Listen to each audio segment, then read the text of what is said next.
मास violence भी देखा और उसका नतीजा भी देखा। बहुत सारे स्ट्राइक्स, लॉकआउट्स, पुलिस फायरिंग, इन सब का भी अनुभव हुआ। इसमें डे बाय डे कैसे सुधार, मतलब पहले से तो काफ़ी सुधार हुआ है सर। जैसे जैसे आप लोग आगे बढ़ते जा रहे हैं कुछ ना कुछ सुधार होता जा रहा है और लीडर्स भी काफ़ी अच्छा कर रहे हैं यहाँ पर। तो क्या आपकी स्ट्रैटेजी रहती है कि सारे लीडर एकदम कंधे से कंधे मिलाकर अच्छे से करते रहे चीज़ों को? लंच के दौरान मुझे किसी ने खबर दी कि टाटा साहब भी वहाँ थे एज चीफ गेस्ट, कोई आपको बुलाया जा रहा है। So I was called during the lunch break. He shook hands with me and complimented, and that was my first and last meeting with him. नमस्कार दोस्तों, आप सभी का स्वागत है leadership unfiltered with Ranjit Tiwari में। दोस्तों, आज मैं बहुत ज़्यादा एक्साइटेड हूँ कि आज हमारे साथ एक ऐसे लीडर हैं जिनसे बात करना ही अपने आप में एक सीख है। उनका नाम है सलील लाल सर, जो कि मारुति सुजुकी इंडिया लिमिटेड के CHRO हैं। सर का लगभग 30 साल से ज़्यादा का एक्सपीरियंस है। सर ने अपनी जर्नी की शुरुआत टाटा स्टील से की कि उसके बाद इन्होंने इलेक्ट्रोलक्स, गुडियर, कापारो, तमाम इस तरह की जितनी भी कंपनियां उसमें एज ए लीडरशिप के तौर पर काम किया। सर जहां भी रहे वहां के लोगों को समझने की, टीम बनाने की और वहां एक सही कल्चर खड़ा करने की बेमिसाल उदाहरण पेश किया। आज हम लोग इस लीडरशिप में हम लोग सीधे, साफ और बिल्कुल ही अनफिल्टर्ड वे में बात करेंगे लीडरशिप के ऊपर, लोगों के ऊपर और ऐसी सोच के बारे में जो कि संगठन को पूरी तरह से चेंज करके रख देता है। तो चलिए हम लोग बिना देरी किए हुए शुरू करते हैं आज का episode leadership unfiltered with Ranjit Tiwari में। Thank you so much sir. Thank you so much Ranjit, आपने मुझे ये मौका दिया और मुझे खुशी है कि आज हम लोग मिल पा रहे हैं इस मौके पर, और कोशिश करूंगा कि आपके जितने भी सवाल हैं उनका मैं सही जवाब आपको दे सकूं। सर मैं भी बहुत बहुत दिल से एकदम धन्यवाद देना चाहूँगा कि काफ़ी मशक्क़त के बाद आप इतना बिजी रहते हैं, इतनी ट्रैवलिंग रहती है, उसमें से मेरे को इतना टाइम आप निकाल कर दे रहे हैं, तो ये हमेशा मुझे याद रहेगा सर इस चीज़ के लिए। सर मैं पहला चीज़ जानना चाहूँगा आपसे कि मारुति में सख्त अनुशासन और जो काम करने का जो तरीका है वो सबसे अलग कैसे हो पाता है और यहाँ के लीडर अलग कैसे करते हैं इस चीज़ को लेकर? देखिए, इसका एक बड़ा अच्छा पहलू है जो मैं सब हर किसी के साथ शेयर करना चाहता हूँ। पहली चीज़ तो ये कि मारुति एक बहुत बड़ा इंस्टीट्यूशन है। हम इसको एक नॉर्मल फैक्ट्री के तौर पे नहीं देखते हैं, एक नॉर्मल शॉप फ्लोर के तौर पे नहीं देखते हैं, या एक जस्ट मैन्युफैक्चरिंग फैसिलिटी के तौर पे नहीं देखते हैं। Maruti is a institution like any large organisation. हम हमेशा कहते हैं कि मेरे करियर की शुरुआत टाटा स्टील जमशेदपुर से हुई थी, and I often compare the two organization because दोनों both are very large organizations, large manufacturing facility, and because of the practices दोनों बहुत बड़े इंस्टीट्यूशंस कहलाते हैं। मारुति का अपना एक स्टोरी है, एक हिस्ट्री है, एक लेगेसी है। 1983 से लेकर के अब तक करीब 43 इयर्स हो चुका है। पिछले 43 वर्षों में कंपनी ने बहुत इवॉल्व किया है, और जो बेसिक फाउंडेशन रखा गया था उस ज़माने के जो लीडर्स थे, इंक्लूडिंग हमारे चेयरमैन जो आज भी हैं और अभी भी हम लोगों का मार्गदर्शन करते हैं, उन लोगों ने जब बागडोर संभाली थी तो जब नींव रखा था तो उसको बेसिक वैल्यूज़ को बहुत ज़्यादा महत्व दी गई थी, उस समय के प्रैक्टिसेस को बहुत ज़्यादा महत्व दी गई थी। और आज क्या हुआ है कि हम Japanese style of working, Suzuki way of working को अपने इंडियन कॉन्टेक्स्ट में लेकर के आ रहे हैं, और वो एक बहुत महत्वपूर्ण भूमिका निभा रहा है। आपने कार्यशैली की बातचीत कही, और ख़ास करके मैं यहाँ पे ज़िक्र करना चाहता हूँ अपने जापानीज़ मैनेजमेंट का। हमारे जो जापानीज़ लीडर्स हैं जो हमारे साथ कंधे से कंधा मिलाकर काम करते हैं, उनसे हमको बहुत कुछ सीखने को मिलता है। और उसमें भी चूँकि ये मेरा एक अच्छा फॉर्चून है कि हमारे जो MD हैं ताकेउची-सान, जिनके साथ हम लोग बहुत नज़दीक से काम कर रहे हैं, एक बहुत ही अलग अनुभव हुआ है मेरे लिए वो भी इस पड़ाव पर आने के बाद जहाँ पे कि उनकी कार्यशैली को जब हमने देखा तो हर दिन कुछ ना कुछ सीखने को मिलता है। हर बार जब हम उनसे मिलते हैं तो कुछ नया सीख करके ज़रूर आते हैं। साथ ही साथ हम ये नहीं कहेंगे कि बड़ा ही सख्त अनुशासन है, अनुशासन है, और हम उसको बिल्कुल उसमें बिलीव करते हैं। और कंपनी को आज ड्राइव करने वाला जो एक फैक्टर है, वो सबसे बड़ा फैक्टर है हमारे कोर वैल्यूज़। कोर वैल्यूज़ जब शुरू से कंपनी जब स्थापित हुई थी तब से चला आ रहा है, अभी तक हम लोगों ने उसको बदला नहीं है, और उसमें हर किसी का बहुत बड़ा विश्वास लगा। एक ऐसा चीज़ है जिस पर हर कर्मचारी को, हर एम्प्लॉय को उस पर बहुत भरोसा है, उस पर बड़ा विश्वास है, और उसको हर तरीके से हम फॉलो करते हैं। तो इसमें डे बाय डे कैसे सुधार, मतलब पहले से तो काफ़ी सुधार हुआ है सर, जैसे जैसे आप लोग आगे बढ़ते जा रहे हैं कुछ ना कुछ सुधार होता जा रहा है, और लीडर्स भी काफ़ी अच्छा कर रहे हैं यहाँ पर। तो क्या आपकी स्ट्रैटेजी रहती है कि सारे लीडर एकदम कंधे से कंधे मिलाकर अच्छे से करते रहे चीज़ों को? जो हमारा मैनेजमेंट का स्ट्रक्चर है अभी, उसमें हम लोग जितने भी वर्टिकल हेड्स हैं जो एक एक वर्टिकल को लीड करते हैं, उनके साथ मिल कर के चलना और उनका आपस में सामंजस्य बहुत ज़रूरी है। हम लोग को गाइडेंस मिलता है, हमारे जो मैनेजिंग डायरेक्टर हैं, हमारे चेयरमैन हैं, हमारे पास एक एग्जीक्यूटिव कमेटी है, और सारे वर्टिकल हेड्स हम लोग through the members of the executive committee managing director को रिपोर्ट करते हैं।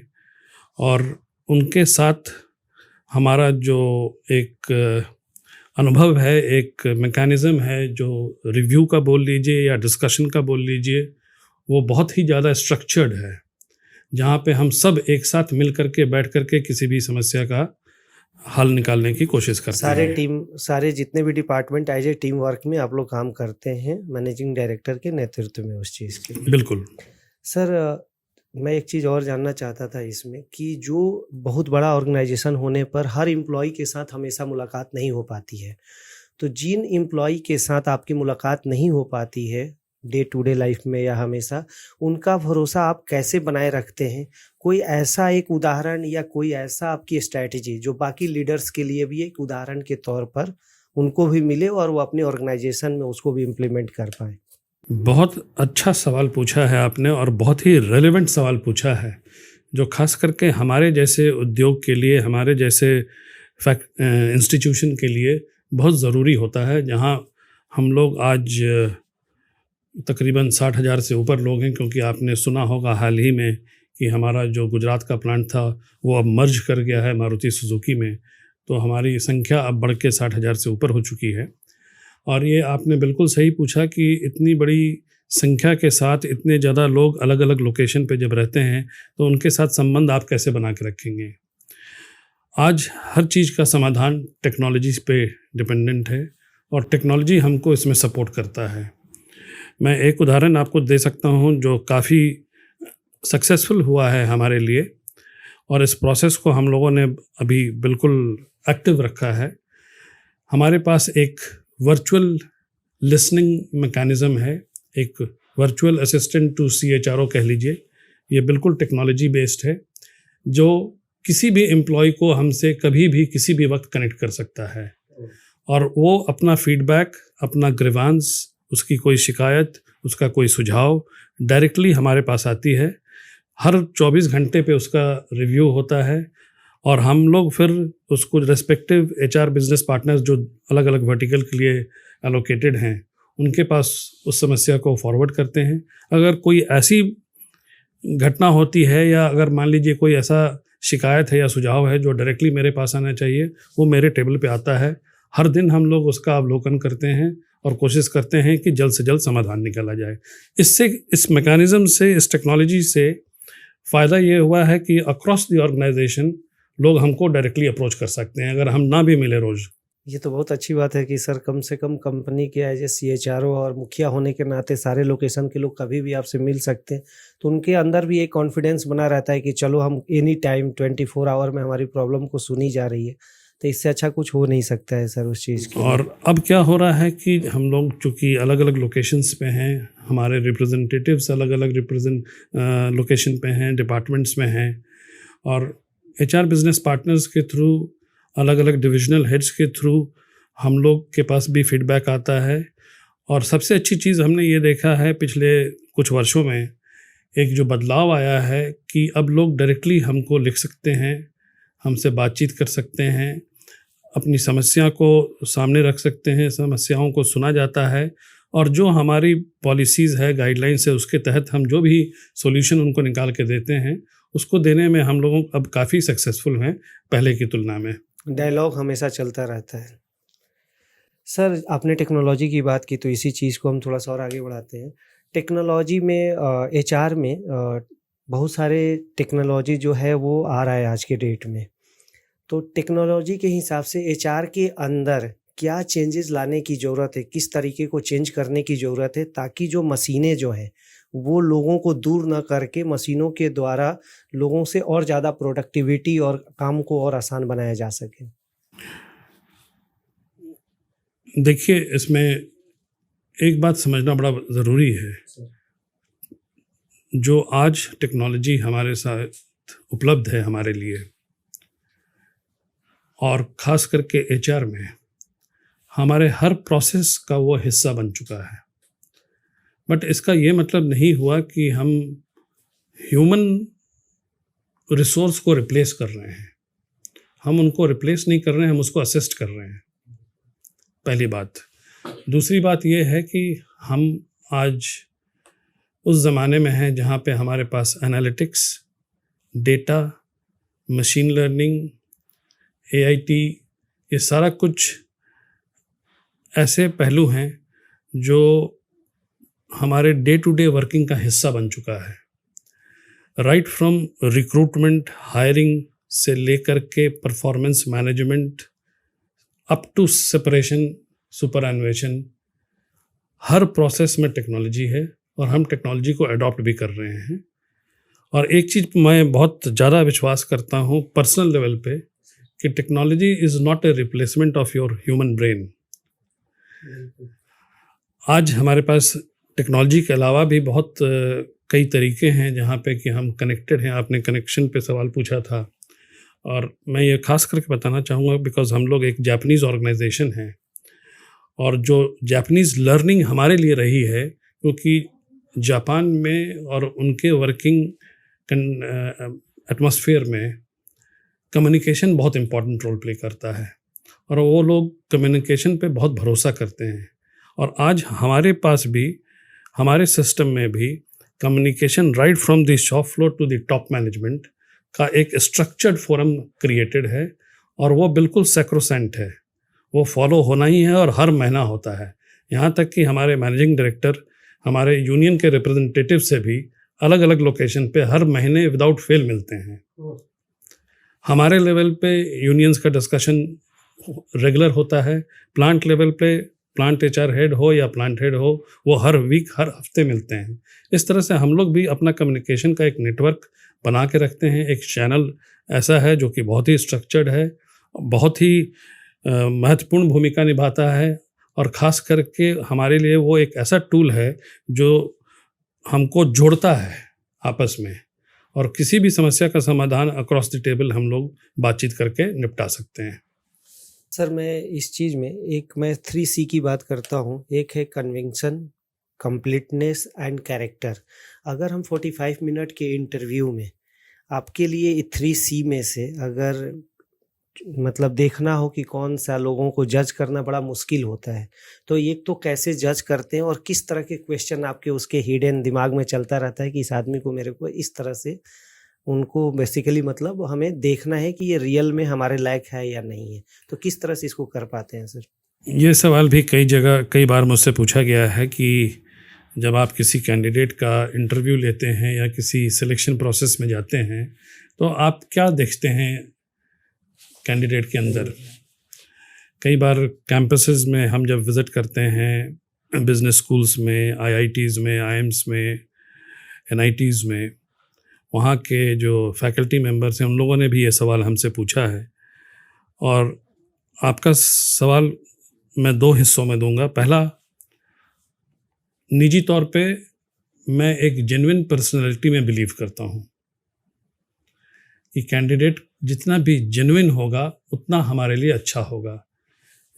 जब हम ये कहते हैं कि एक जेन्युइन पर्सनैलिटी, मतलब वो बनावटी नहीं है, वो कुछ भी क्रिएट नहीं कर रहा है, कोई भी चीज़ उसके अंदर आर्टिफिशियल नहीं है। जस्ट बिकॉज कि वो किसी इंटरव्यू में अपीयर हो रहा है तो अपने आप को दूसरे तरीके से प्रेजेंट करना चाह रहा है, वो सही नहीं है।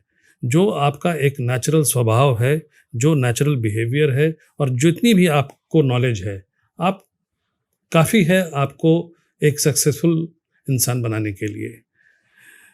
दूसरी चीज़ कि आपने वो 3C की बात कही हमसे। 3C को हम भी फॉलो करते हैं, लेकिन हम थोड़ा डिफरेंटली करते हैं। 3C में मेरे लिए सबसे पहला C है करेज, और एक HR के लीडर के लिए करेज का होना बहुत ज़रूरी है। दूसरा C है कन्विक्शन या कॉन्फिडेंस, क्योंकि करेज होगा तो आपके पास कॉन्फिडेंस होगा। और तीसरा हमारा और आपका कॉमन है, वो है कैरेक्टर।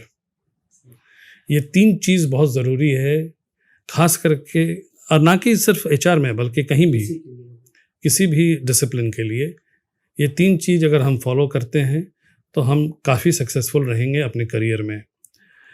हमको करेज चाहिए, हमको कन्विक्शन चाहिए, हमारा कैरेक्टर बिल्कुल सही होना चाहिए, सो दैट कि हम अपने रोल को भली भांति निभा सकें। कुछ चीज़ें हम लोगों ने अपने बुज़ुर्गों से सीखा, अपने माता पिता से सीखा, वो भी बहुत काम आता है। और मैंने कई बार अलग अलग फोरम पे ये शेयर भी किया है कि बहुत सी चीज़ अगर हम सीखे तो अपने पिताजी से हमने सीखा, क्योंकि उनका कुछ मानना था, वो भी अपने करियर में काफ़ी सक्सेसफुल हुए थे। और चूँकि वो एक ब्यूरोक्रेट थे, इन पुराने ज़माने के IAS ऑफिसर, तो उनको उनका अपना कुछ वैल्यूज़ था, कुछ सिस्टम था, वो हम लोग हमारे अंदर इनकलकेट किया गया। और हम लोगों ने उनको एक्टिव रोल में जब देखा, खुद जब हम लोग बिल्कुल छोटे बच्चे थे या कॉलेज में या स्कूल में पढ़ते थे, और उस वक्त वो एक्टिव सर्विस में थे, तो उनके समय उनके साथ बिताए हुए पल ने बहुत कुछ सिखाया। सर, मैं लास्ट मोमेंट में, मैं भी जब सर का लास्ट सेरेमनी चल रहा था तो मैंने आपकी पूरी फैमिली का उनके बारे में स्टेटमेंट और डेडिकेशन मैंने काफ़ी पास से सुना, जो एक अलग ही पर्सनालिटी थे। तो वो आपकी उनकी छवि कहीं ना कहीं हम जब वहाँ से देखे और जब आपको देखता हूँ तो बहुत कुछ उसमें देखने को मिलता है सर उस चीज़ के लिए। उनके अलावा 2 रोल मॉडल हैं जिनको कि मैं फॉलो करता था।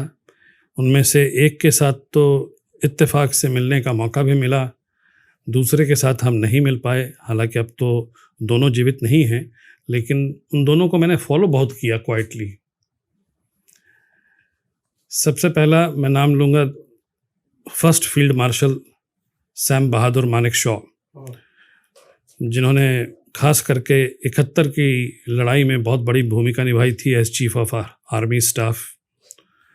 और उस वक्त जो पॉलिटिकल हालात थे कंट्री के अंदर, वो बहुत ही महत्वपूर्ण भूमिका निभाता है, क्योंकि बांग्लादेश की आज़ादी की जो लड़ाई थी, ईस्ट पाकिस्तान बाद में जो बांग्लादेश बना, और उस वक्त की रणनीति, उस वक्त की जो स्ट्रैटेजी और जो भूमिका उन्होंने निभाई, खास करके इस तरह के एक महत्वपूर्ण करियर के ऐसे लड़ाई में जहाँ पे कि तीनों देश इन्वॉल्व था, और पूरे भारत का नक्शा, यहाँ तक कि ईस्ट पाकिस्तान जो बाद में बदल गया, उसका नक्शा बदल गया हमेशा के लिए।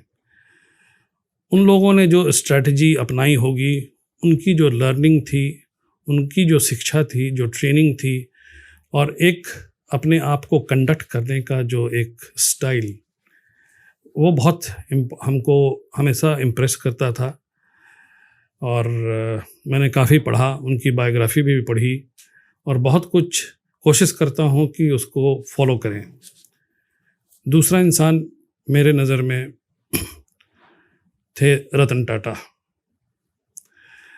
मैं ओरिजिनली, क्योंकि मेरी करियर की शुरुआत हुई जमशेदपुर से, कैंपस से हम लोग जब एज ट्रेनी ऑफिसर प्लेस हुए, तो उस वक्त जो देखते थे, जो समझते थे, या जो भी छोटा मोटा मौका मिलता था, मुझे आज भी याद है, हम लोग एक सेमिनार में गए हुए थे और मुझे कंपनी से नॉमिनेट किया गया था। मैं बहुत ही जूनियर ऑफिसर था उस वक्त, और उस ज़माने में एक कॉन्सेप्ट था जो आज भी बहुत पॉपुलर है, वर्कर्स पार्टिसिपेशन इन मैनेजमेंट। कांति भाई मेहता एक बहुत पुराने लीडर हुआ करते थे, जिनका कि एक इंस्टीट्यूट था, mines and metal workers education, Puri में, भुवनेश्वर के पास। और उस सेशन को अटेंड करने के लिए हम लोग नॉमिनेट किए गए थे और हम लोगों को अपना प्रेजेंटेशन देना था। Perhaps I was the junior most, सबसे कम उम्र का था मैं और सबसे जूनियर था, और अपने विभाग को रिप्रेजेंट करने के लिए मेरे सीनियर्स भी साथ में थे, बट पूरा प्रेजेंटेशन मैंने दिया। प्रेजेंटेशन हो गया। लंच के दौरान मुझे किसी ने खबर दी कि टाटा साहब भी वहाँ थे एज चीफ गेस्ट, कोई आपको बुलाया जा रहा है। So I was called during the lunch break. He shook hands with me and complimented, and that was my first and last meeting with him. उसके बाद हम चाहे भी कभी मिलना, बट वो मौका मिला नहीं। बट मैं पढ़ता रहता था और देखता रहता था कि क्या हो रहा है या उनका क्या सोचना है किसी भी विषय वस्तु पे। तो वहाँ से सीखने को काफ़ी सारी चीज़ें मिलती थी। सर, अब मैं जो क्वेश्चन है बहुत सिंपल और छोटे छोटे मतलब सवाल पूछूंगा, just like a rapid fire mode में, तो छोटा छोटा सा जवाब देना है उसमें। आप किस तरह के उम्मीदवार को ज़्यादा सिलेक्ट करते हैं, जो बहुत ज़्यादा स्किल्ड हो लेकिन कम मोटिवेटेड हो, कम सीखने की लागत चाह रखता हो, और एक ऐसा बंदा जो काफ़ी ज़्यादा मोटिवेटेड है और सीखने की चाह रखता हो लेकिन उसमें स्किल हमेशा थोड़ी सी कम रही हो? सीखने की चाहत आज के ज़माने में बहुत ज़रूरी है। ज़माना पूरा ट्रेंड बदल रहा है, और ट्रेंड आज अगर आप किसी से भी सीनियर एचआर लीडर से या किसी भी एचआर के व्यक्ति से बातचीत करेंगे तो आपको ये समझ में आएगा कि फोकस अब स्किल पे बहुत ज़्यादा है और कॉम्पिटेंसी पे उससे भी ज़्यादा है कि आप कितने कॉम्पिटेंट हैं।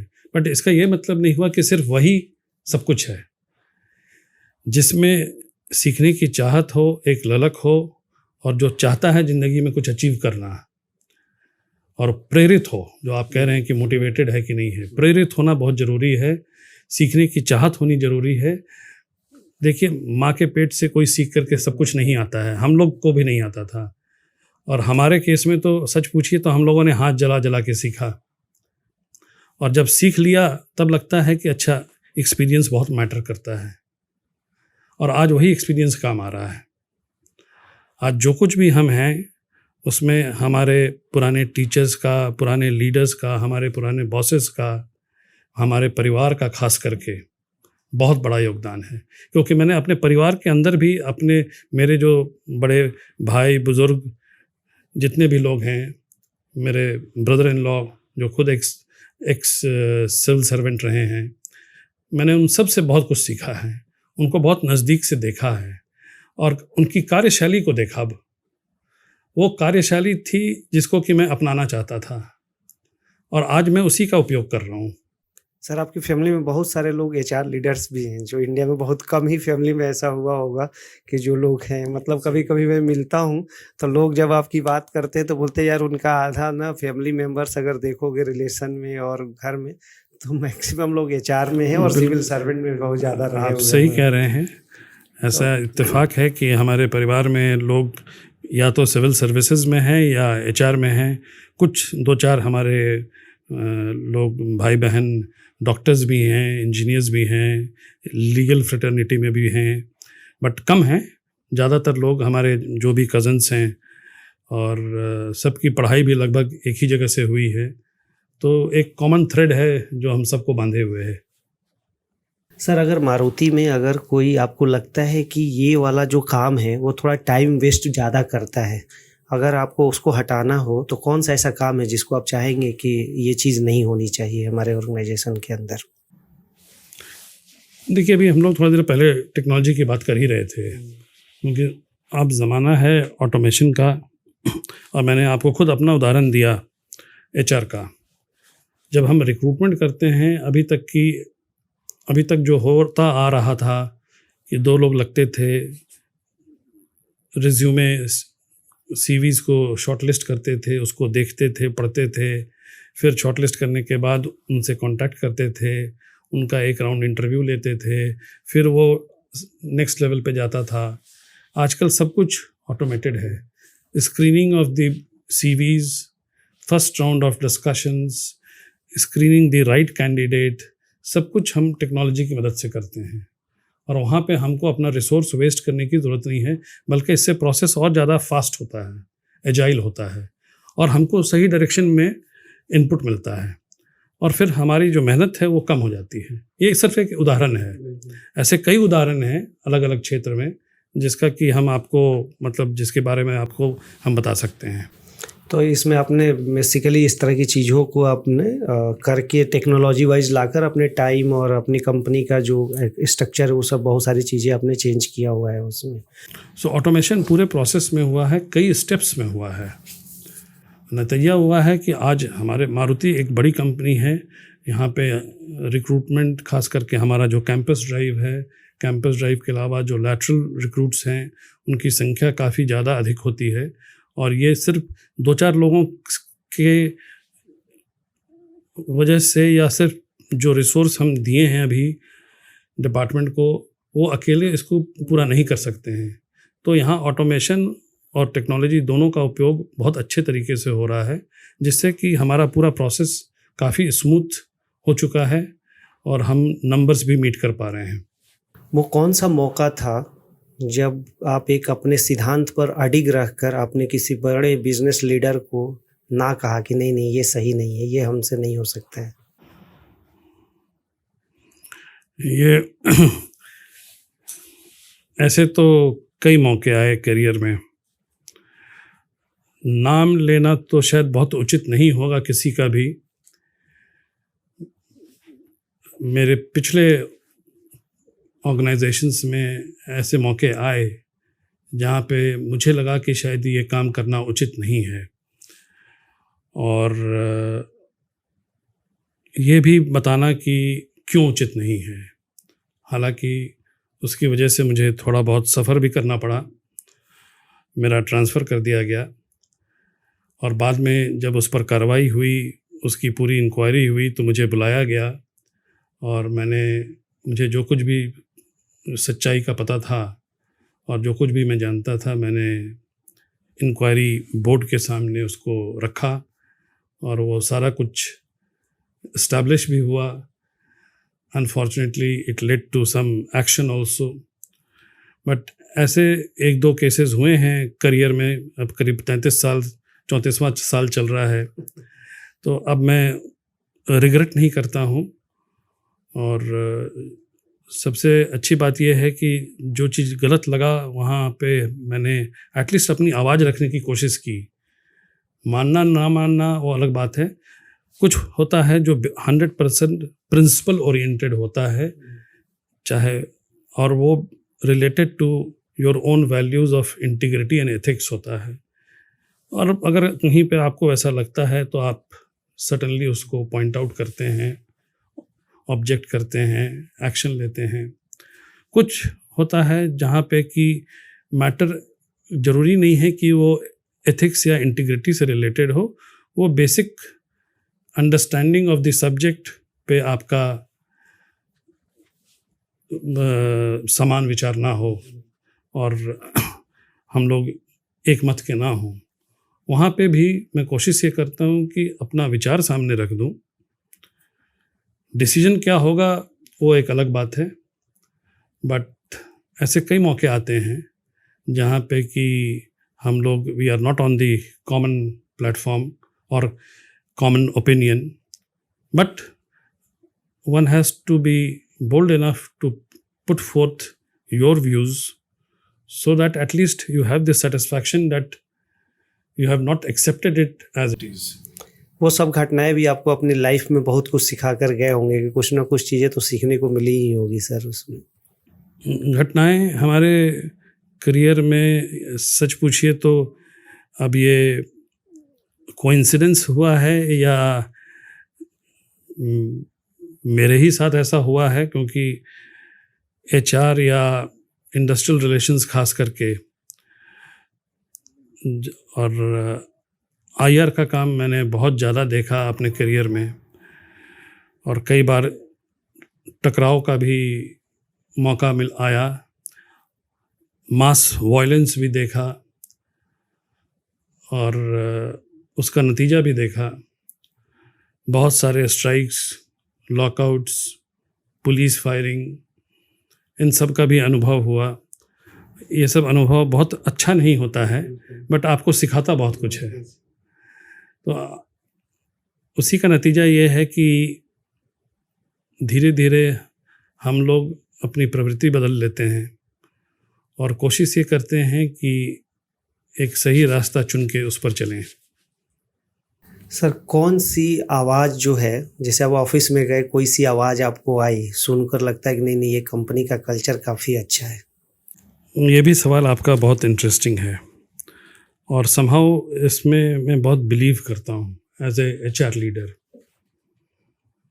क्यों बिलीव करता हूँ वो बाद में बताएंगे, क्योंकि आपने स्पेसिफिक सवाल पूछा कि कौन सा ऐसा आवाज़ है। अगर आज हम यहाँ अपने ऑफिस में बैठे हैं और बाहर हमारे लोग, आप पूरा हॉल देख रहे हैं, तकरीबन 150 लोग यहाँ बैठे होते हैं हर दिन। अगर खिलखिलाहट, हंसी और एक आत्मविश्वास की आवाज़ आती है तो उससे अच्छा कुछ नहीं है। आपको भी लगता होगा कि हम अच्छा कुछ कर रहे हैं। इसका मतलब है कि हमारा जो माहौल है वो खुशनुमा है, लोग अपने काम से खुश हैं, काम करना चाहते हैं, काम पर आना चाहते हैं और काम करके रिजल्ट देना चाहते हैं। बिल्कुल, इससे अच्छा कुछ हो नहीं सकता है सर ना। अगर हम मरे मरे से आ रहे हैं डेली ऑफिस में, लगता है यार वही घिसा पिटा काम करना है। तो मुझे ये भी शेयर करना चाहिए कि स्ट्रेस को कम करने के लिए बहुत ज़्यादा जो बंधन था, मैनेजमेंट ने भी इस चीज़ को बहुत अच्छे से समझा और बहुत सारी नई पॉलिसीज़ हम लेकर के आए। हम लोगों ने फ्लेक्सी टाइमिंग इंट्रोड्यूस किया, वर्क फ्रॉम होम इंट्रोड्यूस किया, हमने कोर वर्किंग आवर्स इंट्रोड्यूस किया। मार्केट में ये चीज़ लोगों को नहीं पता है कि मारुति में ऐसा भी होता है। मैटरनिटी बेनिफिट तो एज़ पर लॉ देते थे, लॉ के बियॉन्ड भी हम देते हैं, हमारी अपनी पॉलिसी भी है जो over and above the act है। हम पैटर्निटी बेनिफिट भी देते हैं। तो धीरे धीरे इन सब चीज़ों से क्या हुआ कि माहौल जो है वो बदलता गया। हमारा एट्रिशन रेट पूरे इंडस्ट्री में सबसे कम है। आपको अपने मेंटर से मिला हुआ कोई ऐसा सुझाव जो कि आगे चलकर आपके लिए काफ़ी अच्छा बेनिफिशियल रहा है सर? मेरे मेंटर्स जो रहे हैं, मेंटर पाने की चाहत बहुत थी, तभी मैंने कहा कि वो जो 2 लोगों का मैंने नाम लिया, ऑफ कोर्स उनकी जो हस्ती, उनकी जो पर्सनालिटी, उनका प्रोफाइल हम लोगों से कहीं ज़्यादा ऊंचा और बड़ा है, बट छोटी छोटी जिस चीज़ें सीखने को जरूर मिलती थी। एक जो सबसे बड़ा चीज़ आज मुझे समझ में आता है, और लीडरशिप में खास करके कहा जाता है, हम लोग को पढ़ाया भी जाता है, हमारा लीडरशिप का एक मॉडल होता है जिसको हम PCMM कहते हैं, PCMM मॉडल फॉर लीडरशिप। उसका जो लेवल 5 है उसको हम कहते हैं ह्यूमिलिटी। एक लीडर के अंदर हम्बलनेस और ह्यूमिलिटी सबसे ज़्यादा ज़रूरी है। और अगर कुछ सीखा है और कुछ अपने आप को उस डायरेक्शन में लेके चलने का प्रयास करते हैं तो वो है ह्यूमिलिटी और पेशेंस। 2 चीज़ें होनी चाहिए किसी भी लीडर के अंदर। अगर ये 2 चीज़ें हैं तो फिर तो किसी चीज़ की ज़रूरत ही नहीं, उसको डर ही खत्म। सुनने की क्षमता बहुत ज़्यादा ज़रूरी है आज के ज़माने में। एक ऐसा अनोखा पैमाना बताइए जिससे आप तुरंत समझ लेते हैं कि कंपनी की हालात कैसी है, जो आम HR मैट्रिक्स में नहीं होता है। देखिए, सब कुछ डिपेंड करता है बिजनेस पे, और HR के लीडर को या HR में काम करने वाले लोगों को बिजनेस की समझ होनी बहुत ज़रूरी है। और बिज़नेस, और सिर्फ बिज़नेस समझना ज़रूरी नहीं है, आपको थोड़ा बहुत बैलेंस शीट समझना ज़रूरी है, आपको प्रोसेस समझना ज़रूरी है, आपको कॉन्टेक्स्ट समझना ज़रूरी है। और चाहे आप एचआर में काम कर रहे हो या ना कर रहे हो, ये मैंडेटरी है, क्योंकि वो आपको काफ़ी कुछ आपका मार्गदर्शन करता है, आपको एक डायरेक्शन देता है कि किस तरफ बिज़नेस जारी है और उसके लिए हमको क्या करना चाहिए और हमको क्या कदम उठाना चाहिए जो बिज़नेस को सपोर्ट करेगा। दूसरा है कि ऑर्गेनाइजेशन का गोल क्या है, लक्ष्य क्या है। अगले 5 साल का हमारे पास एक विज़न है, अगले 5 साल के कुछ टारगेट्स हैं, या 5 साल के बाद हम कहाँ रहेंगे, आज हम कहाँ हैं और 5 साल के बाद हम कहाँ रहेंगे। वो हर किसी के माइंड में बहुत क्लियर होना चाहिए। और वहाँ हमारा रोल खास करके एचआर का, जो पूरे ह्यूमन कैपिटल को बिल्ड करता है और उसको ट्रांसफॉर्म करता है, उसका रोल बहुत इम्पोर्टेंट हो जाता है। आजकल एआई की बात सबसे ज़्यादा हर जगह हो रहा है। एआई का असली काम क्या है? छोटे छोटे काम को बंद कर देना, या जो बड़े बड़े स्ट्रैटेजिक या डिसीजन मेकिंग जो चीज़ें होती है उसको आगे बढ़ाने में मदद करना? मैंने इसका जवाब अभी थोड़ा देर पहले भी आपको दूसरे क्वेश्चन के वजह से दिया था। एआई बहुत ज़रूरी है, नंबर 1। नंबर 2, वो आपको मदद करता है सही डिसीजन लेने में। वो किसी चीज़ को बंद अगर करना भी है तो वो भी आपको बताएगा कि क्या रीज़न है, क्यों बंद करना है उसको, कि वो उसका क्या रेलेवेंस है, रेलेवेंस अगर है तो क्यों है, या रेलेवेंस नहीं है। इसलिए एआई बहुत इम्पॉर्टेंट टूल है और हम लोग इसको बहुत अच्छे से अडॉप्ट करते हैं। आज ज़माना है डेटा का।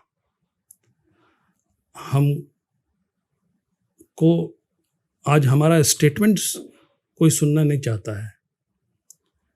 आज ज़रूरी ये है कि हम डेटा पे बात करें, डेटा पे अपने आर्गुमेंट्स को रखें, डेटा बेस्ड फैक्चुअल स्टेटमेंट दें, और वही लोग चाहते भी हैं और वही मदद करता है आपको आगे बढ़ने में। उसी पे एनालिसिस करके हम लोग आगे बढ़ सकते हैं। सलील सर, मारुति ऑफिस पहुंचकर सबसे पहले क्या करते हैं? यहाँ तक कि लैपटॉप भी नहीं खोलने से पहले सबसे पहले ऑफिस पहुंचा, क्या कैसे शुरुआत होती है सर? ये हमारे एक कल्चर की बात है और ये पिछले कई वर्षों से लगातार हो रहा है और हर लोकेशन पे होता है, क्योंकि कोशिश ये की जाती है कि हम समय से थोड़ा पहले पहुँचें और पहले पहुँच करके हम पहले जो हमारा कार्यस्थल है उसको हम ठीक करते हैं, और उसके बाद एकदम समय अनुसार, वो समय निश्चित है, हर कोई अपने डेस्क पर खड़ा होकर के पहले एक्सरसाइज करता है।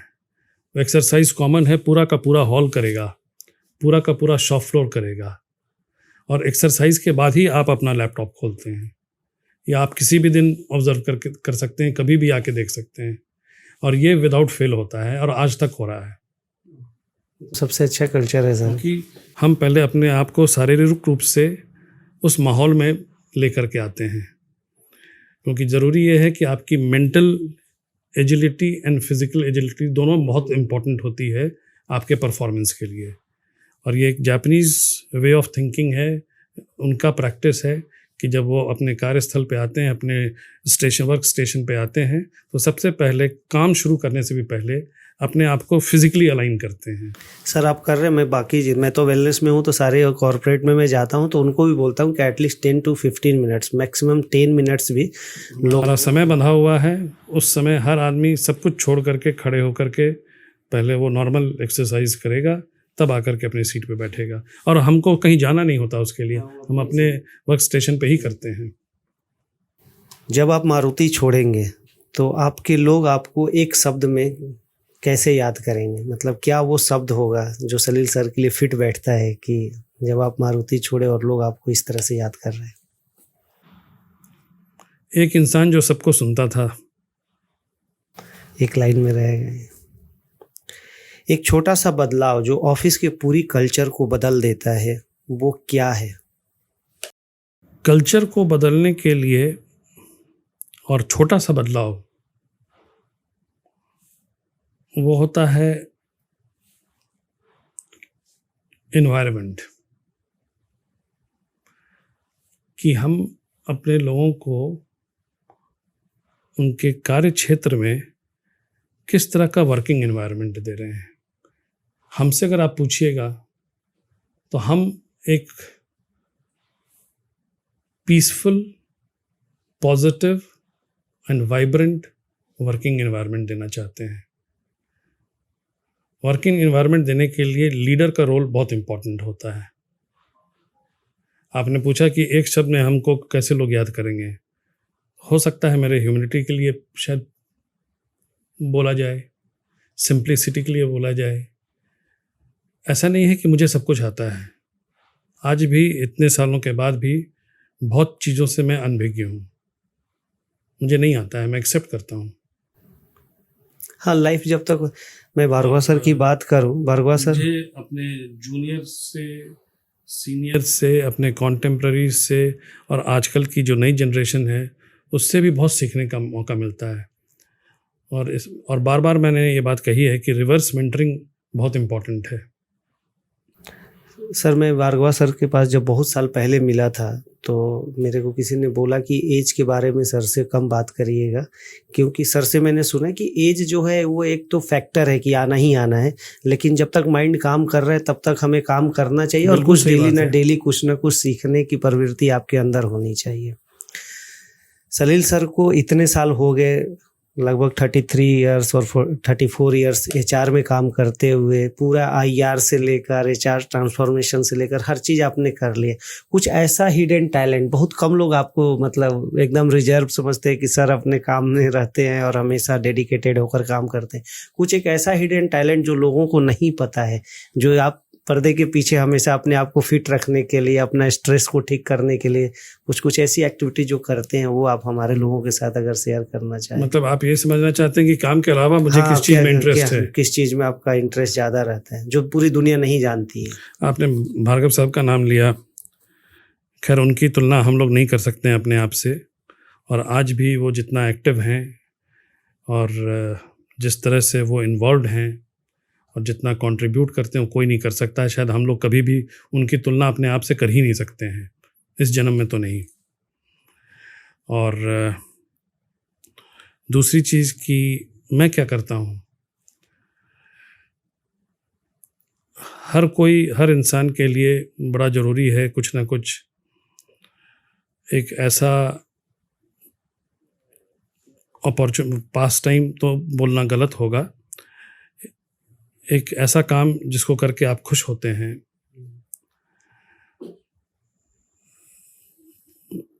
मुझे संगीत से थोड़ा लगाव है और संगीत मेरे लिए बहुत बड़ा स्ट्रेस बस्टर भी है और काफ़ी कुछ वो हमारा तनाव दूर करता है।